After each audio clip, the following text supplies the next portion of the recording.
ഒരു റിഹേഴ്സൽ എന്നതുപോലെ ഇവിടെ നടക്കുന്ന ഈ പരിപാടിയിലേക്ക് സ്വാഗതം ചെയ്യുന്നു. എല്ലാ വിശിഷ്ട വ്യക്തിത്വങ്ങളും സാറിനൊപ്പം നിൽക്കണം. സർ, സിദ്ദിഖ് മാഷിന് കുട്ടികൾ നൽകുന്ന ഉപഹാരമാണ്, കുട്ടികൾ തന്നെ നൽകട്ടെ എന്ന് വിചാരിച്ചാണ് സർ. സിദ്ദിഖ് മാഷ് ഈ വേദിയോട് 2 വാക്ക് സംസാരിക്കും. ആദരണീയരായ വേദിയിലും സദസ്സിലിരിക്കുന്ന വ്യക്തികളെ, ഞാൻ ഈ അവസരത്തിൽ കൂടുതലൊന്നും സംസാരിക്കുന്നില്ല. നാളെ നമ്മുടെ വേറൊരു പരിപാടി ഉണ്ട്, അതുകൊണ്ട് ആ നാളത്തെ പരിപാടിയിൽ സംസാരിക്കാമെന്നാണ് വിചാരിക്കുന്നത്.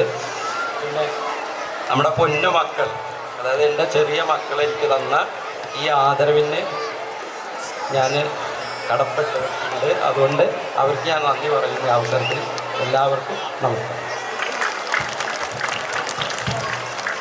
ഇനി നമ്മുടെ പ്രധാനപ്പെട്ട സമ്മാനദാനങ്ങളാണ് സർ.